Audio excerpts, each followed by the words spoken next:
Elasa Sins. Bahagi, ako si Jaime. 32 jeepney driver sa rutang tumatawid sa tulay na kinatatakutan ng mga pasahero kapag hating gabi. Sanay na ako sa lagkit ng langis, sa amoy ng gasolina at sa sipol ng hangin na humihiwa sa kalye kapag wala ng trapik. Mas bata pa ako noong una kong hawakan ang manibela ng jeep ng biyenan ko. Ngayon, akin na ang unit. Ako na ang umaako sa hulog, sa pyesa, sa pagbababad, sa under chassis tuwing umuulan. Kung may relihiyon ang mga gabi sa Maynila, iyon ay ang pag-ikot ng gulong sa aspaltong parang makintab na dilang walang dulo. Mula patuktukan hanggang palengke, pabalik-balik ako. Umaga, puno ng nanay na may bayong at estudyanteng pawisan. Gabi, puro call center agents, tindera, at ilang kataong ayaw umuwi agad.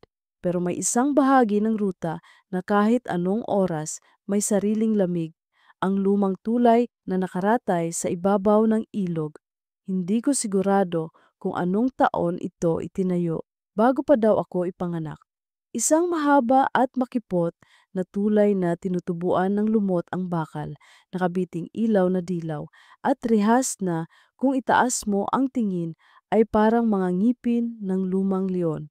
Doon nagsimula ang lahat, sa pagitan ng unti-unting pagtahimik ng lungsod at ng ilaw na nanginginig sa malamig na hangin. Una ko siyang nakita mga 1 linggo bago magpasukan. 12:15 ng madaling araw. Paubos na ang pasahero ko. 3 na lang kami, isang lalaking nagkukuyom ng bag, isang si ate na may bangs na naka-headset, at isang matandang babaeng may hawak na supot ng gulay na halatang hindi nabili. Habang papalapit kami sa tulay, pansin kong tila pumapayat ang ingay ng mundo. Ang ugong ng makina ay nagiging parang hum ng basag na radyo. Nilakasan ko ang radyo para matawag ang sarili ko sa pamilyar na tunog ng balita sa AM. Pero puro sipol ng hangin ang kinarga nito. Sa gilid, sa mismong unahang poste ng tulay, may nakatayo, puti, payat, nakatalikod sa amin. Sa ilalim ng ilaw na dilaw, kumikintab ang pagkabasa ng damit. Akala ko una, sira lang ang mata ko sa antok, pero narinig ko ang matandang babae. "Kuya, may tao." "Baka lasing," sabi nung lalaking may bag, pero naramdaman ko ang pagkirot sa batok. Yung pakiramdam na parang may nanunood sa likod ng ulo mo. Humina ang apak ko sa silinyador. Dumaan kami, humabol ang tingin ko sa side mirror. Nandoon pa rin siya, puti, hindi gumagalaw, hindi sumisigaw, hindi kumakaway. Wala ring ibang kotse. Tumawid kami ng tulay na parang dumadaan sa lalamunan ng isang napakalaking isda. "Baba na po," sabi ng pasaherong lalaki pagdating sa kabilang dulo. Mabilis bumaba na para bang may iniiwasan. Si ate na naka-headset, pinalakas ang volume at umiwas ng tingin sa labas. Ang matanda nag-sign of the cross. Ako naman, tinawanan ang sarili ko. "Huwag kang praning, Jaime." Kinabukasan, hapon pa lang pinagtatawanan ko ang sarili kong kinilabutan sa nakita. Sa terminal, nagkakape kami ni na Boyet at Mang Tino, pareho kong kasamahan sa ruta. "Pare, may nakita ka bang tao kagabi sa tulay?" Tanong ko, kunwari kwento lang. "Madami tayong nakikita dyan, tol," sagot ni Boyet. Humihigop ng 3-in-1. "Mga magnanakaw, magsyota, pulis, aso. Ano bang tao ang ibig mo?" "Puting damit, basang buhok, parang..." Tumigil ako, natawa. "Ewan, pagod lang ako." Si Mang Tino hindi tumawa. Nakasandal siya sa jeep niya, pinupunasan ang windshield. "May kwento ang tulay," sabi niya, hindi tumitingin. "Huwag ka nang titingin sa gilid gabi-gabi. Trabaho lang, daan lang. Huwag mong gawing kakilala ang tulay." "Anong kwento?" Usis ako, umiling siya. "May babae daw na tumalon noon o nahulog. Depende sa nagsasalita, basta kung may makikita ka mang puti, huwag kang bababa. Ipagaspas mo lang yang makina mo." "Tino, huwag mong takutin si Jaime," sabat ni Ate Lori. dispatcher na dumating para maningil ng boundary. Pero ramdam ko ang bigat ng boses ni Mang Tino. Iba yung tono ng taong hindi nang aasar. Karwahe ka ng gabi, Jaime, dagdag niya. Marami kang dadaanan, pero hindi lahat ng nakikita mo, pasahero. Inilaglag ko na lang sa tawa. Sige na, simula na ako. First trip ng gabi. Pagsapit ng 10:30 p.m., puno ang jeep ko ng mga pa-night shift. 20 pesos, 50, pakiabot ho. At mabangong pabango na parang gusto nilang kubrahin ang antok gamit ang bango. Paglampas ng sentro, paunti-unti ang bumababa. 12:00 ng madaling araw, 4 na lang ulit kami. Ang tulay ay dahan-dahang lumalaki sa harap, parang bibig ng kuweba na handang lunukin ang sinumang dadaan. Nandoon ulit siya, sa posisyong iyon pa rin, sa unang poste, sa ilalim ng ilaw, balikat basa, hindi gumagalaw. Sa pagkakataong ito, ang isa kong pasahero ang unang nagsalita. Kuya, may babae, pabulong, na parang ayaw guluhin ang hangin. Okay ka lang? Okay lang, sagot ko. Pero napahigpit ang hawak ko sa manibela. Pinilit kong ipirmi ang tingin sa gitna ng kalsada. Daan lang, sabi ni Mang Tino. Huwag mong gawing kakilala ang tulay, pero habang papalapit, may sumundot na pakialam sa loob ko. Hindi lang takot kundi hiya. Paano kung may taong nagtatanong ng saklolo? Paano kung may sugat? Paano kung buhay pero nilalagnat, naliligaw, hininaan ko ang apak? Kuya! Sigaw ng isang pasahero. Huwag kang hihinto. Sandali lang, sabi ko. Umilaw ang mga hazard. Hindi ako lubusang nag-full stop. Dahan-dahan lang ang takbo, halos gumagapang. Sa distansya, nakikita ko na ang mukha niya. Basang buhok na dikit sa pisngi, maputlang labi, isang kamay na nakatindig na parang humihingi ng saklolo. Hindi siya tumitingin sa ibang sasakyan. Sa akin lang. Miss? Sigaw ko mula sa bintana. Okay ka lang ba? Hindi siya sumagot. Lumapit siya sa gilid ng jeep, humakbang marahan. Tumama ang ilaw sa pisngi niya. May mga dumi ng ilog, may bahid na parang hamog. Ang isang paa niya ay nakalublob pa sa tubig ng gilid ng kalsada. Nangiti ako ng konti, tinatapik ang pinto sa kanan. Sakay ka, ihahatid kita sa dulo. Huwag kang tumayo dyan. At sa mismong saglit na iyon, bago pa man ko mailapat ang paa sa preno, bigla siyang nawala. Hindi siya tumakbo, hindi siya sumigaw. Walang basag na tunog, walang lagitik. Nawala, parang binura ng hangin. Para akong sinampal ng lamig. Mabilis kong tinapakan ang silinyador, tumawid sa tulay na parang may humahabol. Ang dalawang pasahero sa likod, sabay na nag-sign of the cross. Ang isa, nagtakip ng mukha. Ako, hindi ko napansing, nanginginig na pala ang tuhod ko. Pagkarating sa dulo, bumaba silang tatlo kahit hindi pa nila eksaktong destinasyon. Kahit hindi ko sininingil ang iba, mabilis silang lumayo, hindi na lumingon. Huminto ako saglit sa may bangketa, pinatay ang makina, pinunasan ang pawis na parang wala namang dapat ikatakot. Ngunit habang pinipisil ko ang tuwalya sa batok, napansin ko ang isang bagay sa side mirror. Hindi ko alam kung bakit ko tiningnan. Baka sanayan lang, may bakas ng panaw basang palad sa loob ng salamin. Hindi yung singaw ng hininga, hindi yung porma ng alikabok. Basang palad, makitid, malinaw ang linya ng daliri, at mababa, parang kamay ng babaeng payat. Inabot ko ito, basa nga, malamig. Tumigil ang isip ko kahit sandali. Ang kalsada ay maliwanag. Ang tindahang 24 oras ay maingay. Pero sa loob ng jeep ang amoy ilog ay pumasok na parang usok. Pinunasan ko ang salamin. Tumayo ang balahibo ko nang kumalat ang tubig sa rag.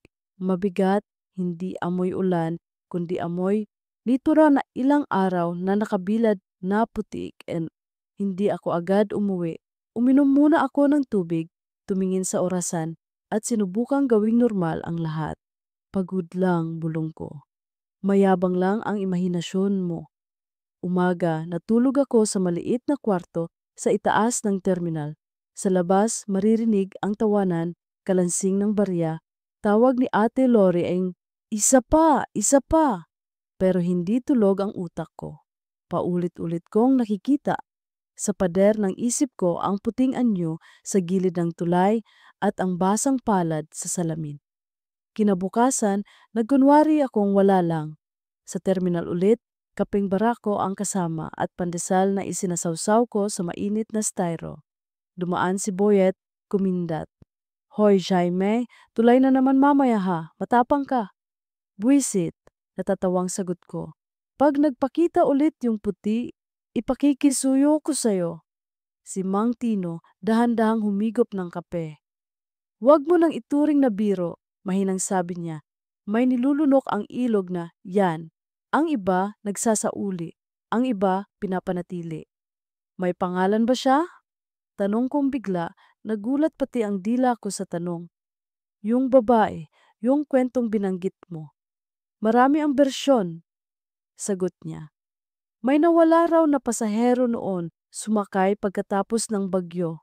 May isa namang sinasabing may naghintay sa tulay ng nobyo, hindi na nakarating. Ang pare-pareho sa lahat, may puting babae tuwing hating gabi, minsan nakatayo, minsan nakasakay." Para akong napakamot sa loob. "Nakasakay?" Tumingin siya sa akin sa unang beses ngayong umaga. "Oo, kaya huwag ka nang tumigil kapag nakita mo siya sa gilid. At huwag na huwag kang titingin sa loob sa rear view kung mabigat ang hangin." "Bakit?" Hindi na sumagot si Mang Tino. Iniabot niya ang susi ng spare battery sa katumalikod. Naiwan akong nakatitig sa tasa kong malamig na pala. Hating gabi na naman. Ang tulay ay nasa unahan, handang lunukin ang sinumang dadaan. Sa pagkakataong ito, sinadya kong huwag magdala ng kahit anong tugtog.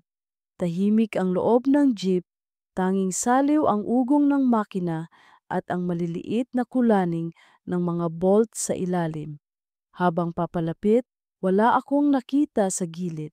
Wala ang puting babae sa poste. Wala ang basang balikat. Wala ang humihingi ng saklolo. Lumuwag ang dibdib ko. Kaunti lang. Hindi ko binitiwan ang manibela. Hindi ko tinanggal ang paa sa gas. At sa isang iglap, nang nasa gitna na ako ng tulay, parang may dumikit na lamig mula sa likod, malamig na sinulid na dahan-dahang gumagapang paakyat sa batok. Hindi ako tumingin sa rear view. Alas, natural sa driver ang tumingin. At sa isang sandali ng kapusukan o kahinaan, sumulyap ako. Sa hulihan ng jeep sa pinakadulo ng bangko, may nakaupo. Puting damit na basang-basa nakatungo. At ang buhok ay parang talahib na pilit binabayo ng hangin. Hindi gumagalaw. Wala akong naririnig na yapak, walang pagbukas ng pinto, walang kalansing ng handrail. Pero naroon siya parang simula pa kanina, pasaherong hindi nagbayad at hindi rin mangangailangan. Pumikit ako saglit at pinilit hindi tanggalin ang paa sa gas. Dumaan ako ng tulay na parang lumilipad. Halos ramdam ang ground clearance na sumasayaw sa bawat pikit. Pagkababa ng tulay, huminga ako ng malalim. "Huwag kang hihinto," sabi ng loob ko. "Huwag kang bababa. Huwag kang titingin." Pero naramdaman ko ang ibang lamig, hindi na lang sa batok, kundi sa balikat. Sa mismong ibabaw ng marka na lagi kong nasusunog sa araw. At sa gilid ng paningin ko, may tumutulong tubig, dahan-dahang umaagos sa sahig ng jeep. Hindi ulan, hindi tulo ng aircon. Tubig, ilog na amoy bakal at lumot. Huminto ako sa unang gasolinahan. Bumukas ang pinto, mas mabilis sa dapat. At bumukas din ang bibig ko bago ang utak. "May CR ba kayo?" Tanong ko sa batang gasoline boy na natuliro sa oras. Tumango siya. Tumakbo ako, hinugasan ang mukha at tumitig sa sarili sa salamin. May marka ng basang daliri sa pisngi ko. Parang may humaplos mula sa likod. Pinunasan ko ito ng panyo. Nawala. Natawa ako, hindi dahil nakakatawa, kundi dahil wala na akong ibang reaksyon. Pagbalik ko sa jeep, wala nang tubig sa sahig. Tuyo ang bangko. Tuyo rin ang rear view, walang nakaupo. Sa gilid ng manibela, may maliit na bagay na hindi ko napansin kanina. Isang baryang luma, 25 sentimos, na may taon na 1998. Basang-basa, parang bagong hugot sa ilalim ng ilog. Inabot ko ang barya. Malamig ang bigat nito sa palad. Dinala ko ito sa ilaw ng gasolinahan. Sa gilid ng barya, may kumapit na hibla ng buhok, mahabang itim na maninipis, tulad ng buhok na nakadikit sa pisngi ng babaeng puti. Dahan-dahan ko itong inalis, narinig kong umihip ang hangin sa tulay, kahit malayo na at tila may humabol na bulong na hindi ko mabigkas. Nang pandarin ko ulit ang makina at umalis, tinago ko ang barya sa maliit na kompartimento sa tabi ng radyo. Hindi ko alam kung bakit. Siguro para patunay na may isang bagay na totoo sa mga mata ko. Siguro para ipaalala sa sarili bukas na hindi ito guni-guni. O baka sa pinakaayaw kong aminin, parang pamasaherong hindi ko nasingilin, utang ng isang gabi na hindi ko alam kung kailan ko mababawi. Umuwi ako bago mag-umaga. Sa gilid ng tulog, nakita ko pang sumikat ang unang liwanag sa pagitan ng mga bubong, kahel at mapusyaw. Sa ilalim ng liwanag na iyon, ang barya ay kumikintab sa loob ng kompartimento at ang isip ko'y lumulubog sa amoy ilog na hindi matanggal-tanggal sa hangin. Parang paalala na nasa susunod na hating gabi, may nakaupo na naman sa hulihan, tahimik, malamig at naghihintay. Bahagi 2. Pagkagising ko kinabukasan, ramdam ko palya rin ang bigat ng napanaginipan ko. Kung panaginip man iyon, parang naroon pa po rin ang amoy ng ilog, nakadikit sa unan, at sa ilalim ng kama ay tila may naiwan na malamig na usok. Pinilit kong bumangon, naghilamos at nagkape, pero hindi ko maiwasang titigan ang baryang itinabi ko kagabi. Nandoon pa rin ito sa compartment ng jeep, tuyo na, ngunit tila kumikintab pa rin. Habang pinagmamasdan ko, napansin kong may bahagyang kalawang sa gilid. Ang uri ng kalawang na nakikita mo lang sa mga bagay na matagal nang nakababad sa tubig. Pinulot ko ito, pinaglaruan sa pagitan ng mga daliri. May biglang dumaan na kuryente sa balat ko, malamig na haplos na parang kamay na basa. Agad kong ibinalik sa compartment at isinara ng mariin. Sa terminal, parang normal ang lahat. Nandoon si Boyet, nag-aayos ng mga pasahero. Si Mang Tino, nagbibiro tungkol sa presyo ng diesel. Pero ako, hindi ko matanggal ang kaba. Kaya tinanong ko ulit si Mang Tino habang sabay kaming kumakain ng lugaw. Kuya Tino, sabi ko, dahan-dahan, seryoso ka ba kahapon? Tungkol sa babae sa tulay? Tumingin siya sa akin. Hindi agad sumagot. Sa halip, kumuha siya ng sili, nilagay sa lugaw niya, saka nagsalita. Bakit mo natanong? Kasi nakita ko ulit kagabi, bulong ko. Pero hindi lang nakatayo. Para bang nakasakay na siya sa jeep ko. Natigil si Boyet sa pagkain. Ano? Hindi ako sumagot. Umiling lang ako, pinunasan ng pawis sa noo. Si Mang Tino, seryoso ang tingin. Sabi ko sa'yo, Jaime, huwag kang titigil. Huwag mong gawing kakilala ang tulay. Paano kung nandun na siya sa loob?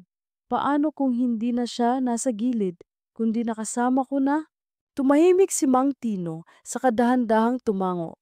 Kapag ganyan, ibig sabihin may gusto siyang sabihin. Pero huwag kang magpapaloko, hindi lahat ng humihingi ng tulong ay dapat tulungan. Anong ibig mong sabihin? May mga kaluluwang gusto lang ng kasama, sagot niya, mababa ang tono. At kapag napili ka, mahirap ng takasan. Gabi na naman. Iniiwasan ko ng dumaan sa tulay, pero imposible. Ito ang ruta. Kung iikot ako, 2 oras ang dagdag at hindi ko kayang tiisin iyon. Kaya't 12:00 ng gabi, nasa unahan na naman ako ng lumang bakal na tulay. Pinilit kong hindi lumingon. Pinilit kong nakatutok lang ang mga mata ko sa gitna ng kalsada. Pero kahit hindi ako tumingin, ramdam ko na naman ang lamig sa batok. At nang hindi ko na napigilan ang sarili, tumingin ako sa rearview. Nandoon siya, nasa hulihan ng jeep, nakaupo, nakatungo, at ang buhok ay basang-basa, tumutulo sa sahig. Walang tunog, walang galaw, pero sa ilalim ng ilaw ng kalsada, kumikislap ang tubig na bumababa mula sa kanyang damit. Napatitig ako ng matagal hanggang sa bigla siyang gumalaw. Dahan-dahan niyang iniangat ang ulo niya. Maputla ang mukha, nangingitim ang labi, at namumugto ang mga mata. Tinitigan niya ako diretso sa salamin. Jaime, bulong niya. Hindi gumalaw ang kanyang bibig, pero narinig ko ang pangalan ko, malinaw na malinaw, parang binulong mismo sa tainga ko. Muntik kong mabitawan ang manibela, napamura ako, mabilis na binilisan ang takbo hanggang sa makatawid ako ng tulay. Pagkababa, wala na siya sa salamin. Ang sahig ng jeep, tuyo. Pero ang pangalan ko parang paulit-ulit na umuukit sa loob ng tenga ko. Ha, Jaime, Jaime, Jaime. Kinabukasan, hindi ko na napigilang magtanong. Kinausap ko ang isang matandang pasahero na madalas sumakay sa jeep ko tuwing hapon. Si Aling Rosa, tindera ng gulay sa palengke. Aling Rosa, sabi ko habang iniaabot ang sukli. Narinig niyo na po ba ang kwento tungkol sa tulay? Napatingin siya sa akin. Anong kwento? Yung may babaeng namatay daw doon, sa ilog. Tumahimik siya sandali bago sumagot. Oo, matagal na iyon. May estudyante umuwi galing paaaralan. Nalunod sa ilog. Hindi na nakita ang katawan, sabi ng iba. May nagsabing tumalon siya, may nagsabing tinulak. Pero mula noon, laging may nakikitang babae sa tulay kapag hating gabi. Bakit po kaya? Tanong ko. Umiling siya. Siguro dahil hindi siya natagpuan. Hindi siya natapos, kaya't naghihintay siya baka may magdala sa kanya pa uwi. Kinagabihan, muli kong nadaanan ang tulay. Pinilit kong huwag siyang tingnan, pero sa bawat salamin, sa bawat gilid ng paningin, naroon siya. Minsan nakatayo, minsan nakaupo, minsan parang humahakbang palapit. Ngunit may kakaiba ngayong gabi. Sa mismong gitna ng tulay, nang tingnan ko ang rearview, wala siya sa hulihan ng jeep, nawala. Huminga ako ng maluwag, ngunit paglingon ko sa side mirror, nandoon siya, nakaupo sa tabi ko. Napaatras ako, halos mabangga ang poste. Wala siyang tunog, pero ramdam kong malamig ang hangin na bumabalot sa kanan kong balikat. Tinitigan ko siya, nanginginig, at sa unang pagkakataon, gumalaw ang kanyang bibig. Lumiko ka, bulong niya. Ha? Sigaw ko, nanginginig ang boses. Anong ibig mong sabihin? Lumiko ka bago mahuli. At bago ko pa maunawaan, nawala siyang muli. Naiwan akong halos mawala ng kontrol sa manibela. Pagdating sa terminal, bumaba ako, nanginginig pa rin. Nandoon si Mang Tino, nakaupo, naninigarilyo. Tino, sabi ko, nakausap niya ako. Napatitig siya sa akin. Anong sinabi? Lumiko raw ako, bago mahuli. Matagal siyang nanahimik bago sumagot. Kung totoo iyon, Jaime, hindi na basta multo ang nakakasama mo. Pinipili ka na niya, at kapag pinili ka ng kaluluwa, hindi mo basta-basta matatakasan. Anong gagawin ko? Tanong ko, halos maiyak. Tumingin siya sa akin, seryoso. Bantayan mo ang oras, dahil kapag dumating ang gabi na iyon, hindi ka na makakabalik. Hindi ko na siya natanong kung anong gabi ang tinutukoy niya. Sa loob-loob ko, alam kong malapit na iyon. At habang nakaupo ako sa loob ng jeep, tinignan ko ulit ang bariyang itinabi ko. Basa na naman ito, kahit tuyo na kanina. Sa palad ko, dumaloy ang tubig, ilog na malamig at mabigat. At sa likod ng isip ko, naririnig ko ang bulong. Lumiko ka bago mahuli. Bahagi. Hindi ko na alam kung gising ba ako or nananaginip noong gabing iyon. Pagkatapos kong marinig ang bulong mula sa puting babae, lumiko ka bago mahuli. Hindi na ako makatulog ng mahimbing. Kahit nakahiga ako sa maliit kong kwarto sa itaas ng terminal, ramdam ko pa rin ang lamig ng tubig ilog na parang dumadaloy sa palad ko, dala ng baryang iniwan niya. Ang barya, iyon ang pinakanakakatakot sa lahat. Sa tuwing isinasara ko ang compartment ng jeep, umaasa akong makalimutan ko na, pero bawat pagbukas ko, nandoon pa rin ito, basa, mabigat at parang may sariling pulso, para bang humihinga. Kinabukasan, alas 7 ng umaga, pinilit kong bumangon para ipasok sa talyer ang jeep. Pero habang hinihintay kong tapusin ang change oil, hindi mapakali ang utak ko. Kaya't naglakad-lakad ako sa paligid ng tulay sa maliwanag na araw. Iba ang itsura nito kapag umaga. May mga nagbibisikleta, may mga batang naglalaro ng hulen sa gilid, may mga magtatahong dumaraan. Ang ilaw na dilaw kagabi, ngayong araw ay kinakalawang, nabakal na lang, may pintura pang nagbabalat. Pero habang nakatayo ako sa gitna, tumingin sa ilog sa ilalim, nakaramdam ako ng bigat. Malamig ang hangin kahit tirik ang araw. "Boss, bawal tumambay dyan," sabi ng isang tanod na nagroronda. "May mga nalulunod na dati." "Ganun po ba?" Sagot ko. "Alam niyo po ba yung kwento ng babaeng nalunod dito?" Tumingin siya sa akin. "Ah, yon. Matagal na. Siguro mga 20 taon na. Estudyante raw na dulas. Sabi ng iba, nagpakamatay. Wala nang nakakita sa katawan. Simula noon, may mga tsismis na may puting babae tuwing hating gabi. Pero tsismis lang naman iyon." Napangiti ako ng pilit. Tsismis. Pero sa loob-loob ko, alam kong hindi iyon basta tsismis. Dahil ako mismo, nakita ko siya. Gabi ulit, habang pinapainit ko ang makina, dumaan si Boyet at kumaway. "Jaime, kaya mo pa ba? Hindi ka na yata natutulog?" "Okay lang," sagot ko. "Tol, kung ako sa'yo, iiwasan ko na yung tulay na iyon. Kahit malugi ako sa oras, okay lang. Basta ligtas." Hindi ako nakasagot, pero alam kong imposible. Ang ruta ko, iyon mismo ang daan. At paano kung mas lalo lang akong habulin ng anino kapag iniwasan ko siya? 11:30, puno pa ang jeep ko ng mga call center agents. Masaya sila, nagtatawanan, nag-uusap tungkol sa sahod at love life. Pero habang papalapit kami sa tulay, unti-unting nanahimik ang lahat. Parang may pumindot ng mute, ang mga tawa naputol, ang mga mata nila iwas sa bintana. Nasa unahan ng tulay, nakita ko siya muli. Basang-basa, nakatayo, humihingi ng saklolo. Hindi ko pinansin. Diretso lang ako, pero pagdating sa gitna, biglang sumigaw ang isang pasahero. "Kuya, may babae sa likod." Halos mabitawan ko ang manibela. Tumingin ako sa rear view, nandoon nga siya, nakaupo sa pinakadulo, pero hindi na siya nakatungo.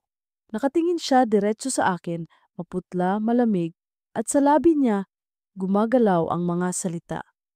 "Jaime, lumiko ka?" "Kuya, ano yan?" Sigaw ng pasahero.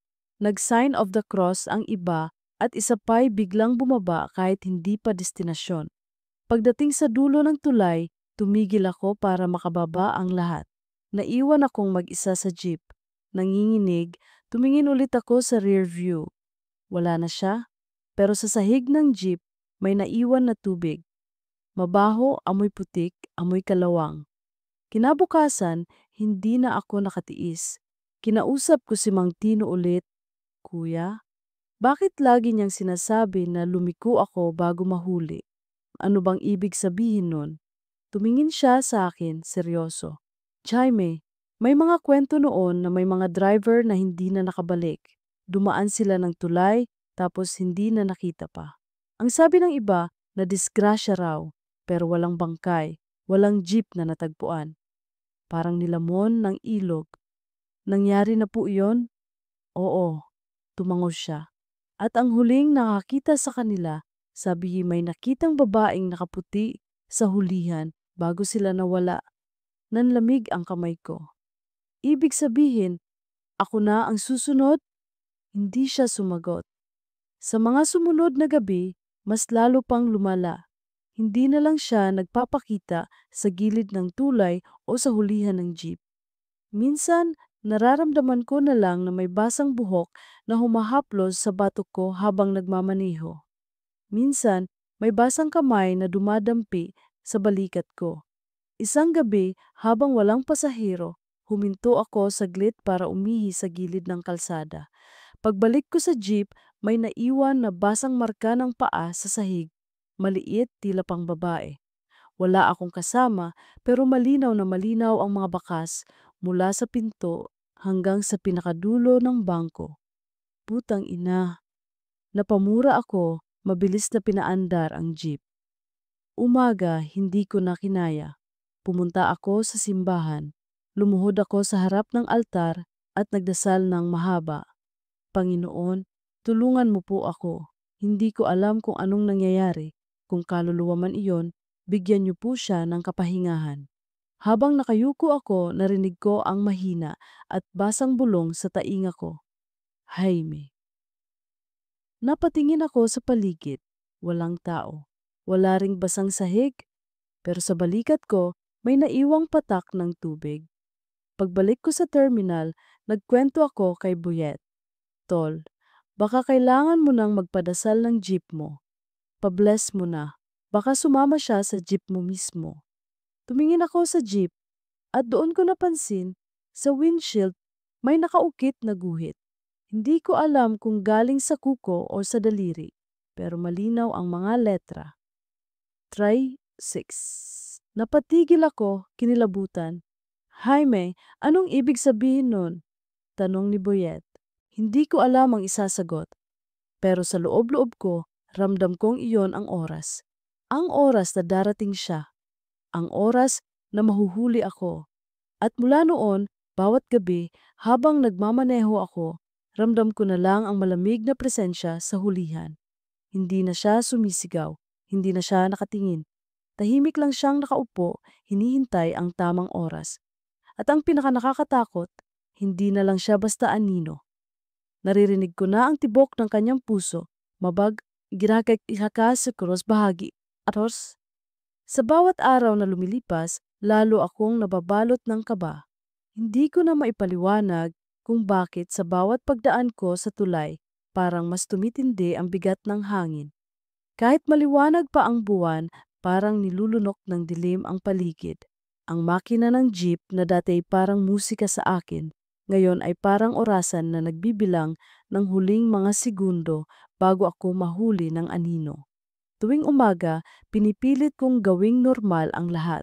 Kape sa terminal, biro kina Boyet at Ate Lori, at pag-aayos ng jeep. Ngunit, kahit sa araw, minsan ay nakakaramdam ako ng malamig na hangin na tila humahaplos sa batok ko. At sa compartment, kung saan nakatago ang barya, laging basa ito, kahit tuyo na ang lahat sa paligid. Isang gabi, may kakaibang nangyari. Puno ang jeep ko bago pumasok sa tulay. Mga empleyado, estudyante, ilang nagmamadaling umuwi. Tumatawa sila, nagkukwentuhan, parang wala lang. Ngunit pagdating namin sa gitna ng tulay, sabay-sabay silang natahimik at nang tingnan ko ang rear view, hindi lang siya mag-isa. Tatlo sila, tatlong babae magkakatabi, lahat nakaputi, lahat basang-basa, lahat nakatungo. Ang gitna, siya, yung madalas kong nakikita. Pero ngayon, may kasama na siyang dalawa pa, parehong maputla, parehong malamig. Kuya? Bulong ng isang pasahero, nanginginig ang boses. Sino yang mga nakaupo sa hulihan? Hindi ako nakapagsalita. Pinilit kong magpatuloy sa pagmamaniho. Ngunit narinig ko ang sabay-sabay na pagbagsak ng tubig mula sa hulihan. Parang tatlong kataong sabay na piniga mula sa ilog. Pagdating sa dulo, halos nagtakbuhan ang mga pasahero pababa. Naiwan ako, hingal pawis na pawis, at nanginginig ang mga kamay. Nang tumingin ako sa rear view, wala na sila. Ngunit ang bangko sa hulihan, basa. May 3 marka ng basang palad na nakaukit sa kahoy. Kinabukasan, nagpasya akong humingi ng tulong. Pumunta ako kay Padre Ramon, pari sa simbahan malapit sa palengke. Padre, sabi ko, halos maiyak. May sumusunod po sa akin. Sa jeep ko, sa tulay may nakikita akong babae. Ngayon, 3 na sila. Ano pong gagawin ko? Pinakinggan niya ako, tahimik, seryoso. Pagkatapos dahan-dahan siyang nagsalita, Jaime, hindi lahat ng nagpapakita ay demonyo. May mga kaluluwa ring hindi matahimik. Ngunit kapag lumalapit na sila sa buhay mo, ibig sabihin may hinihingi sila o may dinadala silang sumpa. Inuukit po nila ang oras na 3:06. Sabi ko, ano po ang ibig sabihin nun? Napakunot ang noo niya. Maraming beses kong narinig ang ganyang kwento. Ang 3:06 ay oras ng witching hour. Oras kung kailan manipis ang harang ng mundo ng mga buhay at mga patay. Kapag doon ka nahuli, hindi ka na makakabalik. Padre, paano po ako makakatakas? Umiling siya. Hindi ko alam kung may nakatakas na, pero magdala ka ng basbas, rosaryo at magdasal palagi. At higit sa lahat, huwag kang susuko sa takot, dahil takot ang pagkain nila. Binigyan niya ako ng bote ng banal na tubig at isang maliit na krusipiho. Tinanggap ko iyon na parang huling pag-asa. Gabi ulit, 12:30. Papalapit ako sa tulay, dala ang rosaryo sa leeg at ang krusipiho sa bulsa. Tahimik ang jeep, 2 lang ang pasahero, parehong tulog. Pagdating sa gitna, naramdaman ko na naman ang lamig. Tumingin ako sa rearview. Nandoon na naman siya. Hindi 3, hindi marami, 1 lang. Pero ngayon hindi siya nakaupo. Nakaluhod siya sa gitna ng jeep, nakatingin sa akin. Basa ang buhok, umaagos ang tubig sa sahig. Jaime, bulong niya malinaw na malinaw. Malapit na. Halos mabitawan ko ang manibela. Hinugot ko ang krusipiho at itinapat sa kanya. Lumayo ka sa akin! Sigaw ko, ngunit ngumiti siya. Isang ngiti na puno ng kalungkutan, ngunit may halong galit. Hindi mo na ako matatakasan.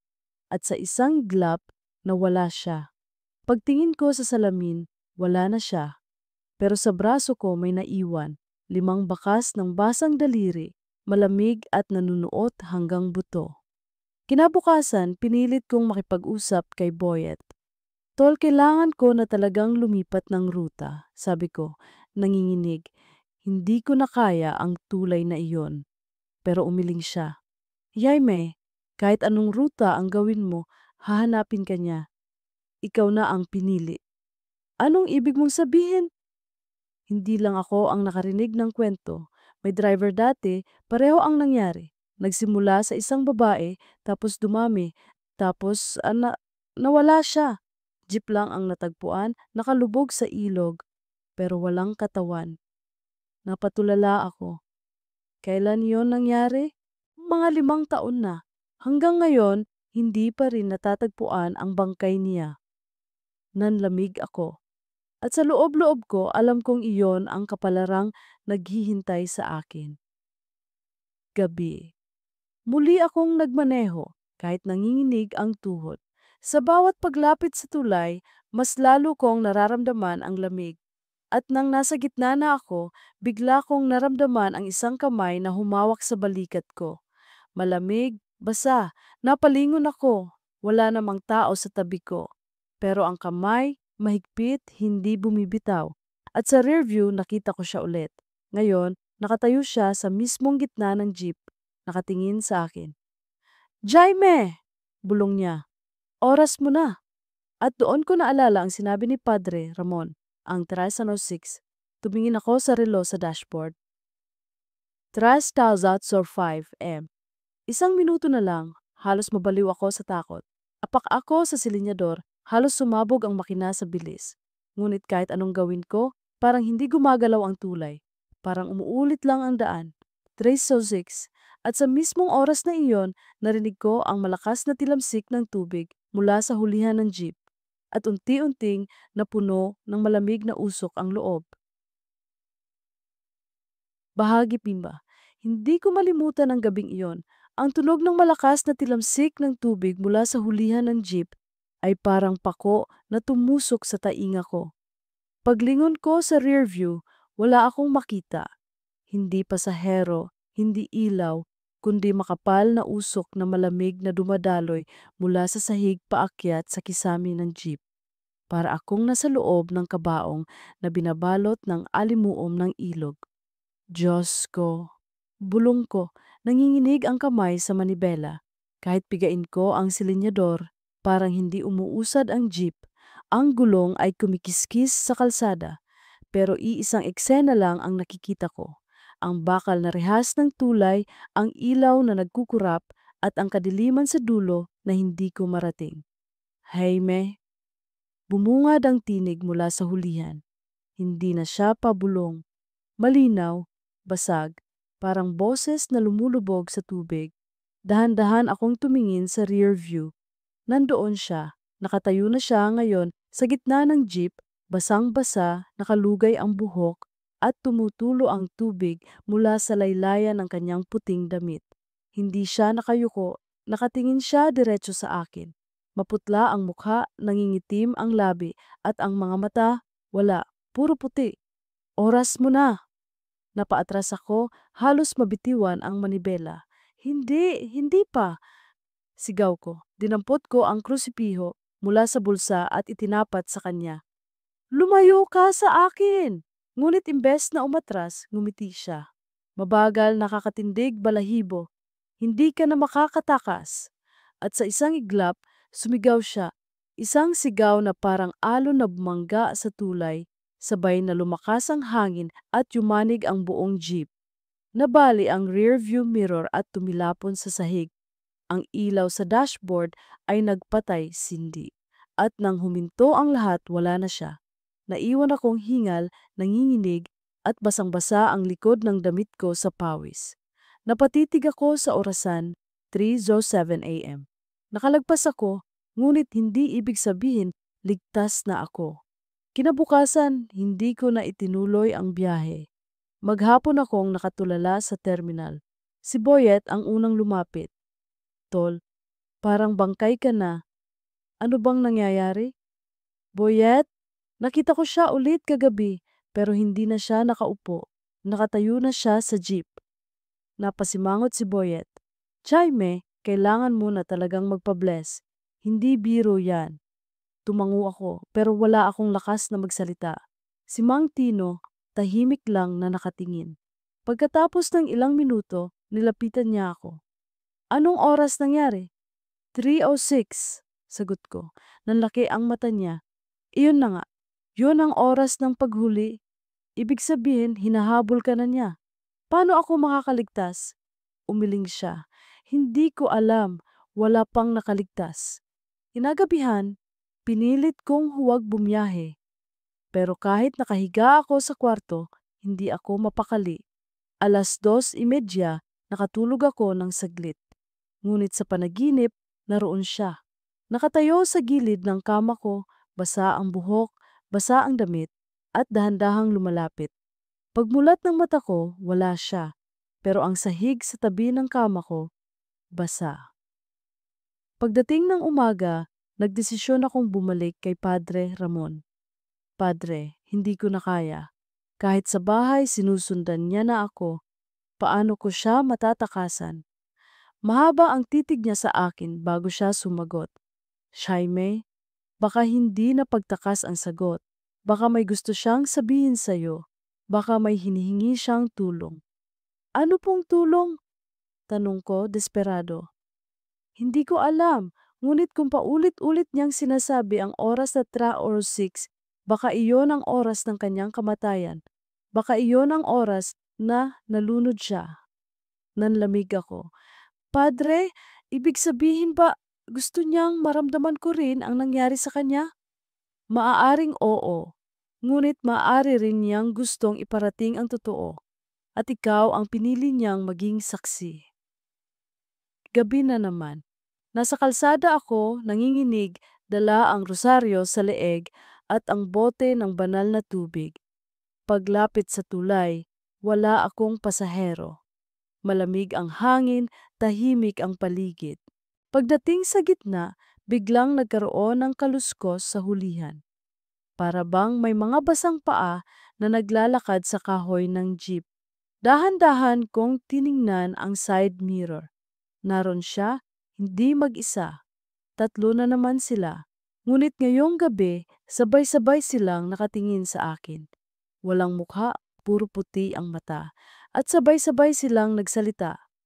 3:06. Nabitawan ko ang manibela. Kumabig ang jeep, muntik nang bumangga sa rehas ng tulay. Humigpit ang hawak ko ulit at itinuwid ang takbo. Ano ba ang kailangan niyo sa akin? Sigaw ko, halos maiyak. Hindi sila sumagot, ngunit ang isa sa kanila lumapit sa harap. Sa sahig, may iniwang basang marka ng paa at sa mismong gilid ng upuan ng driver, may nakaukit na salita gamit ang daliri. Tulong. Nang makarating ako sa dulo, huminto ako at halos bumagsak sa manibela.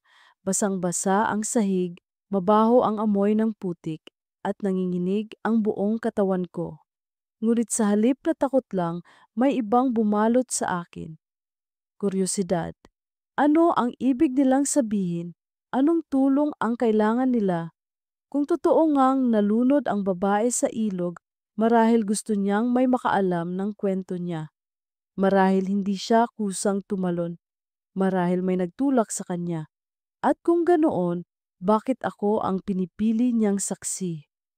Kinabukasan, nagtanong-tanong ako sa palengke. Ayon sa mga matatanda, 20 taon na raw ang nakalipas mula nang may batang babae na nalunod sa ilog. Estudyante siya pauwi galing eskwela. Ang sabi ng ilan, nadulas. Ang sabi naman ng iba, tumalon dahil sa pag-ibig, ngunit may isang matandang tindera na bumulong sa akin. Hindi siya tumalon, hiho. May nagtulak sa kanya at ang taong iyon hindi na nakulong. Kaya siguro hanggang na ngayon, nandyan pa rin siya. Nanlaki ang mata ko. Sino po? Umiling siya. Wala nang nagbanggit ng pangalan, pero ang pamilya ng babae umalis na noon sa baryo, dala ang galit at lungkot, naiwan ang kaluluwa sa tulay. Kinagabihan, muli akong bumiyahe. Ngunit ngayong gabi, hindi na ako puno ng takot. May halong tapang at kuryosidad. Paglapit sa tulay, naramdaman ko agad ang lamig. Sa rear view, naroon ulit siya. Haimi. Bulong niya mas malinaw kaysa dati. Huwag kang matakot, sagot ko. Mahina pero buo. Sabihin mo sa akin ang totoo. Sino ang pumatay sa'yo? Tahimik. Nakatingin lang siya sa akin, basang-basa, nanginginig. Ngunit bago siya muling maglaho, umangat ang daliri niya at itinuro ang mismong dulo ng tulay. At sa saglit na iyon, nakita ko ang anino ng isang lalaking nakatayo roon, nakatingin sa amin. At bago ko pa man maintindihan na wala siya, naiwan akong nag-iisa sa gitna ng tulay, nanginginig habang ang anino ng lalaki sa dulo ay dahan-dahang naglalaho sa dilim. Brasa patalis, bahagi, sex. Hindi ako mapakalibong maghapon matapos kong makita ang anino ng lalaking nakatayo sa dulo ng tulay. Hindi siya tulad ng babae. Hindi basa, hindi nakaputi. Isa lamang siyang anino, tuwid ang tindig, malamig ang tingin. At ang mas nakakatakot, hindi ko siya kilala, pero pakiramdam ko, may alam siyang hindi ko pa natutuklasan. Habang nag-aayos ako ng jeep kinabukasan, paulit-ulit kong tinatanong ang sarili ko. Kung totoo ngang may nagtulak sa babae, siya ba ang nakita ko? Siya ba ang dahilan kung bakit hanggang ngayon ay hindi matahimik ang kaluluwa sa tulay? Pinilit kong tanungin si Mang Tino ulit. Kuya Tino, sabi ko habang sabay kaming nagkakape, may narinig ka na bang kwento tungkol sa kung sino ang nagtulak sa babae sa tulay? Tumingin siya sa akin, mabigat ang mata. Bakit? May nakita ka na ba? Nag-atubili akong sumagot, pero sa huli, tumango ako. May anino akong nakita sa dulo ng tulay, hindi babae, lalaki. Nagbuntong hininga si Mang Tino. Jaime, baka hindi mo na dapat ituloy yan. Kapag sinubukan mong hukayin ang nakaraan, baka ikaw rin ang mahulog. Pero hindi ko napigilan. Ang boses ng babae, ang mga basang paa, ang mga bulong sa tenga ko gabi-gabi. Lahat iyon ay parang mga piraso ng palaisipan na kailangan kong buuin. Kinagabihan, dumaan na naman ako sa tulay. Sa pagkakataong ito, wala akong sakay. Pinili kong mag-isa para wala ng ibang madamay. Paglapit ko, ramdam ko na agad ang lamig. At pagdating sa gitna, naroon siya ulit, ang babae. Nakatayo sa hulihan ng jeep, nakatingin sa akin. Sabihin mo sa akin, bulong ko habang hawak ang rosaryo. Sino ang gumawa nito sa'yo? Sino ang nagtulak? Hindi siya sumagot, ngunit dahan-dahan siyang umupo, itinuro ang dulo ng tulay, at sa isang iglap, nakita ko muli ang lalaking anino. Ngayon, mas malinaw na siya. Mahaba ang katawan, nakaitim, at ang mukha niya ay natatakpan ng dilim. Ngunit kahit ganoon, ramdam ko ang bigat ng titig niya. Bakit mo siya pinatay? Sigaw ko, nakatingin sa anino. Walang sagot, ngunit sa halip, naramdaman ko ang biglang pagbagsak ng malamig na tubig sa loob ng jeep. Basang-basa ang sahig, umaagos ang tubig ilog. At sa gitna ng kaluskos, narinig ko ang boses ng babae.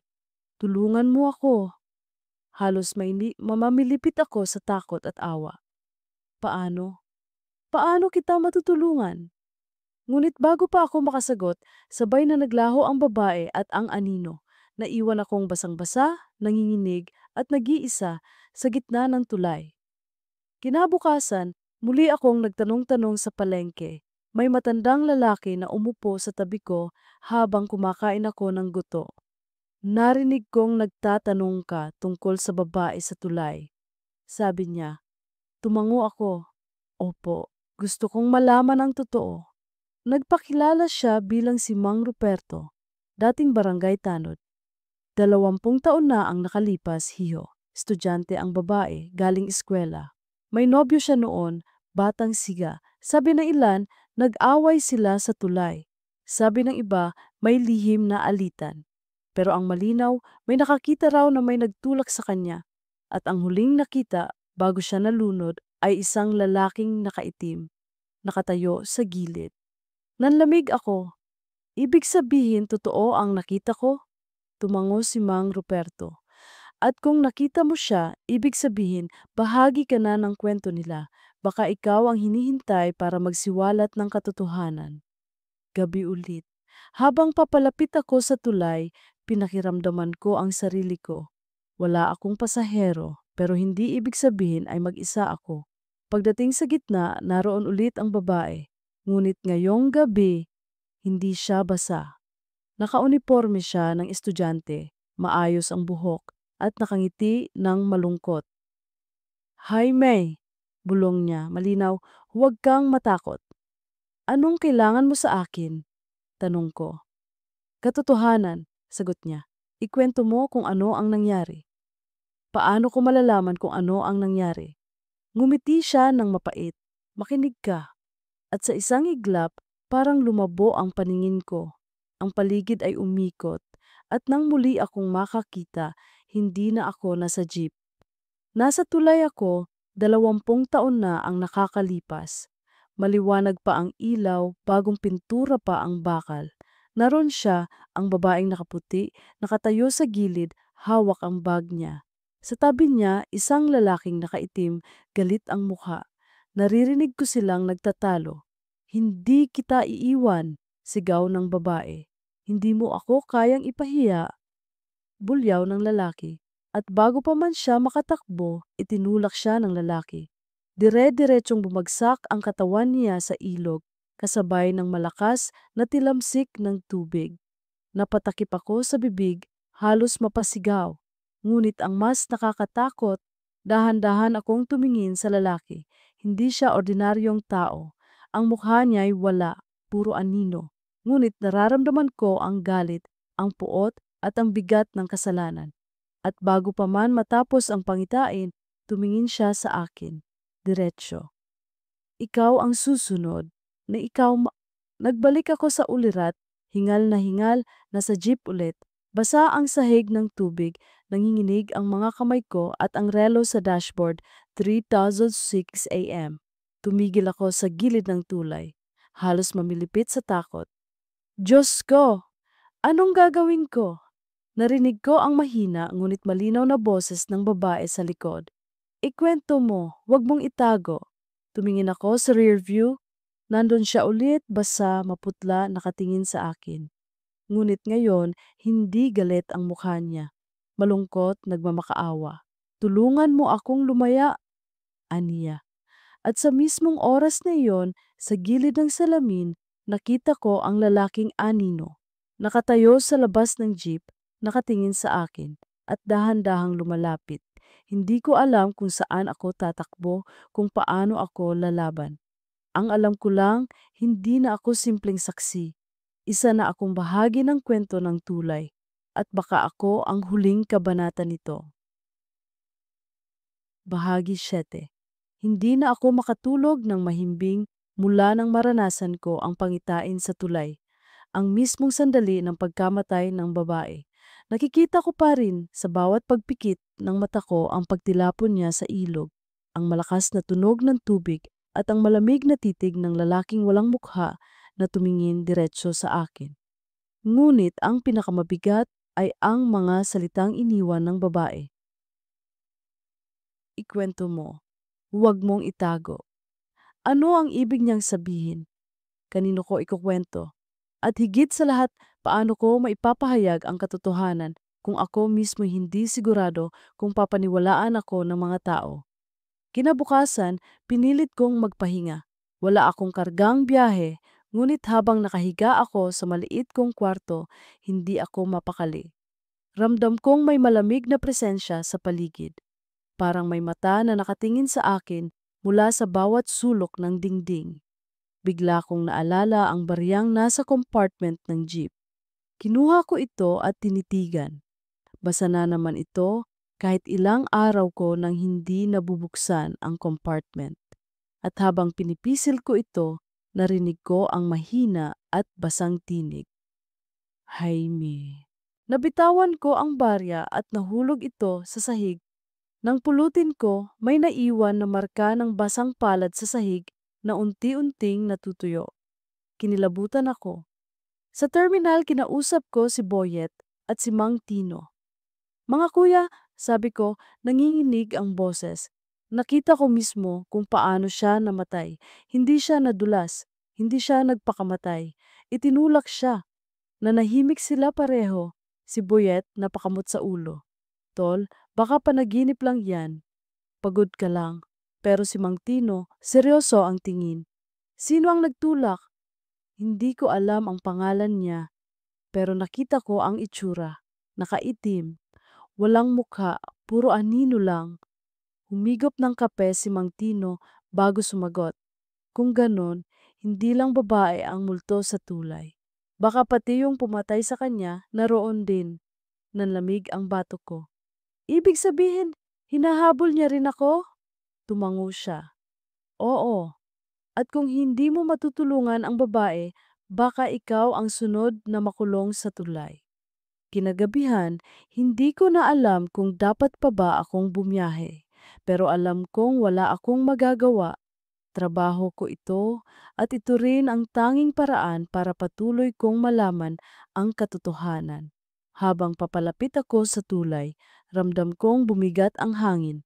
Wala akong pasahero, ngunit para bang may bigat sa hulihan ng jeep. Nang sumulyap ako sa rear view, naroon ulit siya, ang babae. Basa, maputla, ngunit ngayon ay umiiyak. Jaime, bulong niya, oras na. Anong oras? Sigaw ko, ano ang ibig mong sabihin? Tumuro siya sa relo sa dashboard. 2:59 a.m. Malapit na, bulong niya. At bago ko pa maunawaan, unti-unting dumilim ang paligid. Ang mga ilaw sa tulay ay isa-isang namatay hanggang sa tanging ilaw ng jeep na lang ang natira. Sa harap ko, mula sa dilim, lumitaw ang lalaking anino. Malaki ang katawan, mahaba ang braso, at bagaman wala siyang mukha, Ramdam ko ang titig niya. Tumigil siya sa gitna ng tulay, diretsong nakaharang sa daraanan ko. Hindi ko alam kung saan ko kinukuha ang tapang, pero imbes na tumigil, mas hinigpitan ko ang hawak sa manibela at inapakan ang silinyador. Humarurot ang jeep at sa sandaling tumama ang ilaw sa anino, naglaho siya. Parang usok na tinangay ng hangin.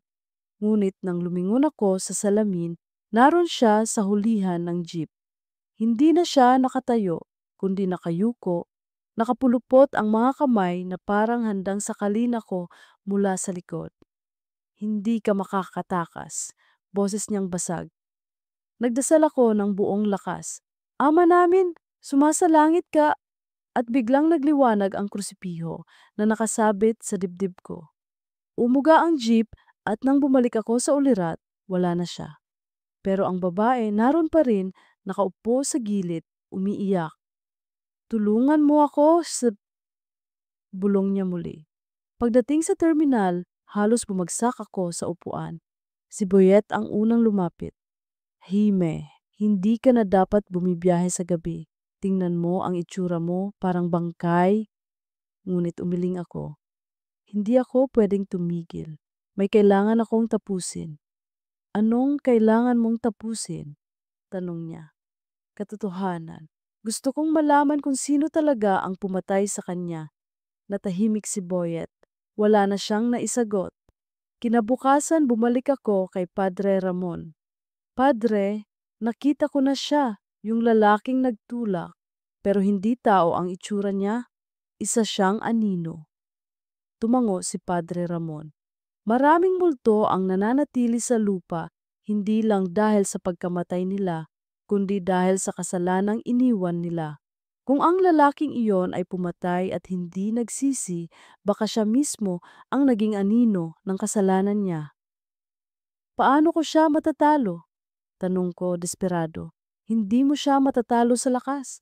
Ang tanging paraan ay ilabas ang katotohanan dahil doon siya natatalo sa liwanag ng katotohanan. Gabi ulit, paglapit ko sa tulay, alam kong hindi na ito ordinaryong gabi. 2:30 pa lang, ramdam ko na ang lamig na parang humihigop ng init ng katawan ko.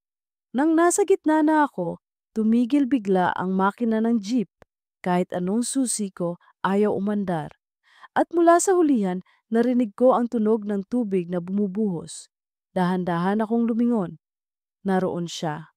Ang babae, basa, maputla at nakatingin sa akin. Ngunit ngayong gabi, hindi na siya nagmamakaawa. Ang mukha niya ay puno ng galit. Jaime, bulong niya, nanginginig ang boses. Bakit ang tagal mo? Nanlamig ako. Ano ang ibig mong sabihin? Matagal na kitang hinihintay, oras mo na. At bago ko pa siya mapigilan, biglang bumukas ang pinto ng jeep. Pumasok ang malamig na hangin at sa loob ng usok, lumitaw ang lalaking anino. Ngayon, magkasama na sila, ang babae at ang lalaking walang mukha. At pareho silang nakatingin sa akin. 3, 6, sabay nilang bulong, tumingin ako sa relo. 3:05 m. 1 minuto na lang. At doon ko naunawaan, hindi ko na pwedeng iwasan. Kailangan kong harapin ang katotohanan. Kailangan kong pumili. Tatakbo ba ako o haharapin ko sila? Humigpit ang hawak ko sa rosaryo. Kung oras ko na, hindi ako aalis ng tahimik. Sasabihin ko ang totoo. At sa mismong saglit na iyon, nagsimulang kumulog, lumakas ang hangin, at unti-unting nabalot ng tubig ilog ang buong loob ng jeep. Bahagi 8. Mabigat ang bawat segundo ng gabing iyon. Habang nakahinto ang jeep sa gitna ng tulay at lumalakas ang hangin, parang nabubura ang manipis na guhit na naghihiwalay sa buhay at kamatayan. Ang mga ilaw sa poste ay isa-isang nagdilim hanggang sa tanging sinag na lang ng buwan at ng krusipihong nakasabit sa dibdib ko ang nagbibigay ng liwanag. Naroon sila, ang babae basa at nanginginig at ang lalaking anino, matangkad, nakaitim, walang mukha. Magkatabi silang nakatayo sa hulihan ng jeep, nakatingin sa akin. 3:06. Sabay nilang bulong. Tumingin ako sa relo. 3:05 a.m. 1 minuto na lang. Humigpit ang hawak ko sa manibela. Nararamdaman ko ang tibok ng puso ko na parang sasabog at bawat hinga ko'y parang humahalo sa malamig na singaw ng ilog. Hindi ako aalis ng tahimik. Sigaw ko. Pilit pinatitibay ang boses ko. Kung gusto niyo akong kunin, sasabihin ko muna ang totoo. Hindi siya nagpakamatay. Hindi siya nadulas. Itinulak mo siya. Itinuro ko ang anino. Sa unang pagkakataon, gumalaw siya. Mabagal niyang iniangat ang ulo at bagaman wala siyang mukha, nakita ko ang anyong galit na parang nilulon ng kadiliman. Umalingaw-ngaw ang boses niyang basag. Walang makikinig sa'yo, walang maniniwala. Ako ang huling alaala ng tulay. Hindi! Sigaw ko. Hindi ikaw ang huling alaala. Siya ang biktima at hindi mo na siya kayang patahimikin. Humakbang ako pababa ng jeep. Basang-basa na ang sahig, umaagos ang tubig ilog mula sa ilalim. Tumutulo ang malamig na patak sa mukha ko. Ngunit hindi ko na ito ininda. Sa halip, humarap ako sa babae. Sabihin mo sa akin, bulong ko nanginginig. Ano ang kailangan mong gawin para makalaya? Unti-unti siyang lumapit. Ang mga mata niya na kanina'y puro puti, ngayon nagiging malinaw.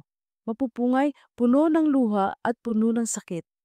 Sabihin mo ang totoo, ikwento mo, para wala nang ibang mahuli. At sa mismong sandali ng huling segundo, bago mag-3:06, sumigaw ako ng buong lakas. Ang babae sa tulay ay hindi nagpakamatay. Pinatay siya. Itinulak siya ng lalaking minahal niya at hanggang ngayon, hindi pa siya natatagpuan. Siya ang multo ng tulay na ito at ako ang saksi. Dumagundong ang paligid. Umalingaw-ngaw ang kulog at sa ilalim ng tulay, biglang lumakas ang agos ng ilog. Ang lalaking anino ay sumigaw, boses na parang haligi ng bakal na binabali. Naglahos siya parang usok na tinangay ng hangin. Ngunit ang babae hindi nawala. Sa halip, dahan-dahan siyang ngumiti, mapait ngunit malaya. Ang buhok niyang basang-basa ay natuyo, ang damit niyang maputi ay lumiwanag, at ang buong jeep ay napuno ng liwanag na hindi galing sa ilaw, kundi sa kanya mismo. Salamat, Jaime, bulong niya. Pwede na akong umalis. At sa harap ng mga mata ko, naglaho siya sa hangin, iniwan ang malamig ngunit payapang presensya. Tumingin ako sa relo. 3:07 a.m. Ligtas ako. Kinabukasan, dinala ko ang jeep sa terminal, tahimik parang wala akong lakas. Si Boyet at si Mang Tino ay parehong nakatingin sa akin, nagtataka. Jaime, ano nangyari kagabi? Tanong ni Boyet. Huminga ako ng malalim. Natapos na, hindi na siya babalik. Paano mo nasabi? Tanong ni Mang Tino. Seryoso, dahil sinabi ko na ang katotohanan. Hindi siya nagpakamatay, pinatay siya. At ako mismo ang nakakita. Tahimik silang dalawa. Si Boyet, napakamuot sa ulo. Tol, hindi ko alam kung maniniwala ako sa iyo o hindi. Pero kung totoo man, salamat at ligtas ka. Si Mang Tino tumango. Kung natapos na siya, ibig sabihin malaya ka na rin. Ngunit sa loob-loob ko, alam kong hindi pa tapos ang lahat. Oo, malaya na siya. Ngunit ang tulay, ang ilog at ang kasalanang iniwan doon, mananatili pa na rin. 1 linggo matapos ang gabing iyon, nagkaroon ng aksidenteng ulat. Isang motorista raw ang nawalan ng preno at nahulog sa ilog. Wala pang natatagpo ang bangkay. Nabalitaan ko ito habang nakatambay sa terminal. Sa balita sa radyo, malinaw ang sinabi. Ang insidente ay nangyari eksaktong 3:06 ng madaling araw. Nanginig ako. 3:06. Kinagabihan, hindi ako bumiyahe. Sa halip, naglakad ako papunta sa tulay. Walang sakay, walang dalang jeep. Ako lang, dala ang rosaryo at ang krusipiho. Tahimik ang paligid. Ang hangin ay malamig, ngunit hindi kasing bigat ng dati. Tumayo ako sa gitna ng tulay, tumingin sa ilog sa ibaba at nagdasal. Panginoon, kung natapos na ang kalbaryo ng kaluluwa ng babae, sana huwag nang may iba pang mahulog. Huwag niyo pong hayaang ulitin ng tulay ang sumpa nito. Sa hangin, tila may dumaan na malamig na dampi, ngunit hindi nakakatakot, payapa. Ngumiti ako ng kaunti kahit nangingilid ang luha. Salamat, bulong ko. Pag-uwi ko, binuksan ko ang compartment ng jeep, naroon pa rin ang baryang iyon, ngunit sa halip na basa, tuyo na ito, malinis. At sa likod may ukit na hindi ko nakita dati. Salamat. Napangiti ako, alam kong hindi na siya babalik. Mula noon, tuwing dadaan ako sa tulay, hindi ko na siya nakikita. Wala na ang basang babae, wala na ang lalaking anino. Ngunit sa bawat biyahe, lagi kong dala ang kwento niya. Ikinukwento ko ito sa mga pasahero, sa mga kapwa driver, sa kahit sinong gustong makinig. Dahil iyon ang hiling niya, ang ipalabas ang katotohanan. At sa bawat pagbanggit ko ng kwento, pakiramdam ko'y mas gumagaan ang hangin sa tulay. Parang bawat salitang binibitawan ko ay nagiging hakbang para tuluyang mabura ang sumpa. Ngunit sa isang hating gabi, habang mag-isa akong dumadaan sa tulay, hindi ko naiwasang tumingin sa rear view. At saglit, isang kisap mata lang, nakita ko siya.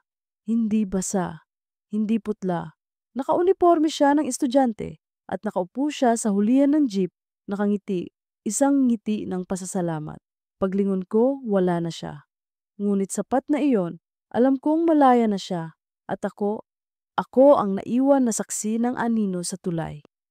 Doon natapos ang kwento, ngunit ang tulay ay nanatiling tahimik, nakatayo, nakabantay sa ilog. At tuwing sasapit ang 3:06 ng madaling araw, kahit walang multo, ramdam ko pa rin ang lamig ng hangin. Paalala na minsan may kwento ng pag-ibig, pagtataksil at kamatayan na inukit sa bakal ng tulay. At kailanman ay hindi na mabubura.